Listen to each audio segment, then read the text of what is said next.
হঠাৎ করেই ছাগল খোঁড়াচ্ছে, হাঁটতে পারছে না, এরকম পরিস্থিতি হলে আমি কিভাবে ছাগলের চিকিৎসা করে থাকি। একজন বন্ধু এটা আমার কাছ থেকে জানতে চেয়েছিলেন। দুই পদ্ধতিতে চিকিৎসা করা যেতে পারে, অ্যালোপ্যাথি পদ্ধতিতে এবং ঘরোয়াভাবেই কিন্তু ঠিক করা যেতে পারে। ছাগল যদি গাভীন থাকে তাহলে কিন্তু কোনো প্রকার ব্যথানাশক ওষুধ দেওয়া চলে না, সেক্ষেত্রে ঘরোয়াভাবে চিকিৎসা করা যেতে পারে। আমি যেভাবে এই পদ্ধতিতে চিকিৎসা করে থাকি, আমি ঘরোয়াভাবে চিকিৎসা করা 3 রকম পদ্ধতি সম্বন্ধে এই ভিডিওটিতে বলবো। প্রথমত, ছাগলের যে স্থানটিতে ব্যথা হয়েছে সেই স্থানটা ভালো করে আগে পর্যবেক্ষণ করে দেখতে হবে। হাতে করে আঙুল দিয়ে টিপে টিপে দেখতে হবে যে ব্যথাটা তার কোন জায়গায় হচ্ছে, আদৌ কি জায়গাটা ভেঙে গেছে না হঠাৎ করেই তার কোনো কারণবশত ব্যথা হয়েছে চোট লাগার কারণে, সেটা ভালোভাবে বুঝতে হবে।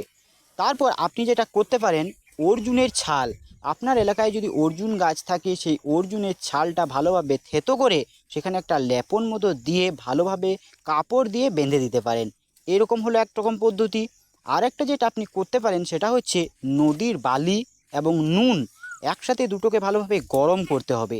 তারপর একটা পরিষ্কার সুতির কাপড়ের মধ্যে সেই গরম করা বালিগুলো ঢেলে যে জায়গাটাতে ব্যথা হয়েছে এবং তার পার্শ্ববর্তী জায়গাগুলোতে সেই কাপড় ভরা বালিটা দিয়ে সেঁক দিয়ে দিতে পারেন। এভাবে কিন্তু সারাদিনে 2 থেকে 3 বার যদি দিয়ে দেন তাহলে ব্যথা অনেকটাই কমে গিয়ে ছাগলটা বেশ আরাম পাবে। আর এক রকম পদ্ধতি, যে পদ্ধতিতে এভাবেও ব্যথা কমানো যেতে পারে, সেটা হচ্ছে যে চুন এবং হলুদ, এই চুন এবং হলুদ একসাথে নিয়ে পড়ে সেটাকে ভালোভাবে গরম করতে হবে। তারপর যখন অল্প অল্প গরম থাকবে সেটা, তখন ভালোভাবে যে স্থানটিতে ব্যথা হয়েছে সেই জায়গাটিতে লাগিয়ে দিতে হবে। এ পদ্ধতিতেও আপনি ছাগলটিকে চিকিৎসা করলে ছাগলটির ব্যথা কিন্তু খুব শীঘ্রই ঠিক হয়ে যায়। আমি এই পদ্ধতিতেই ছাগলের অনেকবার চিকিৎসা করে থাকি। ছোট যে বাচ্চাগুলো যদি কোনো কারণবশত তার মা পা দিয়ে দেয়, যা ব্যথা হয়ে যায়, তাহলে কিন্তু আমি কোনো প্রকার ওষুধ না খাইয়ে এই পদ্ধতিতেই চিকিৎসা করে থাকি এবং ভালো রেজাল্টও আমি পাই। আমি এই 3টের মধ্যে সবচেয়ে ভালো রেজাল্ট অর্জুনের ছাল লাগানোতেই পেয়েছি। অর্জুনের ছাল থেতো করে যে স্থানটিতে ব্যথা হয়েছে সেই জায়গায় দিয়ে যদি একটা কাপড় বেঁধে দেওয়া হয় তাহলে ব্যথা কিন্তু অনেকটাই ছাগলটার কমে যায়, এটা আমি দেখেছি। এবার বলবো, ছাগল যদি গাভীর না থাকে অথবা পাঁঠা বা খাসির যদি ব্যথা হয় এ ধরনের, তাহলে আপনি কিভাবে চিকিৎসা করতে পারেন।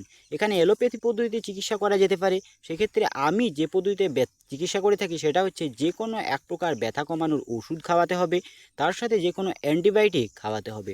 আমি আমি আমার খামারের জন্য জিরোডল পি এবং তার সাথে অ্যান্টিবায়োটিক ক্লেভাম 625 খাইয়ে থাকি। তাছাড়াও বিভিন্ন ধরনের ব্যথানাশক বা ব্যথা কমানোর ওষুধ রয়েছে, সেগুলোও খাওয়াতে পারেন। তবে তার সাথে একটা অ্যান্টিবায়োটিক খাওয়াতে হবে। আর ওষুধ খাওয়ানোর আগে আপনার যে কোনো পার্শ্ববর্তী পশু চিকিৎসকের পরামর্শ নিয়ে ওষুধ খাওয়ালে সবচেয়ে ভালো হয়। তবে ছাগলটিকে ব্যথা কমানোর ওষুধ খাওয়ানোর পাশাপাশি যদি অর্জুনের ছাল দিয়ে লেপন দেন এবং নদীর গরম বালি এবং নুন দিয়ে যদি জায়গাটিতে স্যাঁক করে দেন তাহলে কিন্তু খুব ভালো রেজাল্ট পাবেন এবং ব্যথাটা ছাগলটার খুব তাড়াতাড়ি কমে যাবে। আজকের ভিডিওটি কেমন লাগলো সেটা অবশ্যই কমেন্ট বক্সে কমেন্ট করে জানাবেন।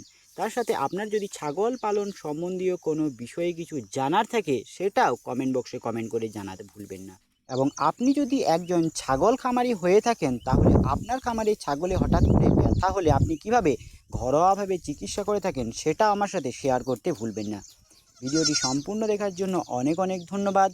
আমার চ্যানেলে যারা নতুন তারা চ্যানেলটি সাবস্ক্রাইব করে রাখতে পারেন। আমি আমার এই চ্যানেলের মাধ্যমে ছাগল পালন সম্বন্ধীয় আমার নানান ধরনের অভিজ্ঞতা ভাগাভাগি করে নিই। এবং যে সকল বন্ধু অলরেডি সাবস্ক্রাইব করে রেখেছেন তাদেরকে অসংখ্য অসংখ্য ধন্যবাদ। ভিডিওটি সম্পূর্ণ দেখার জন্য ধন্যবাদ। ভালো থাকবেন, সুস্থ থাকবেন। জয় কৃষাণ, নমস্কার।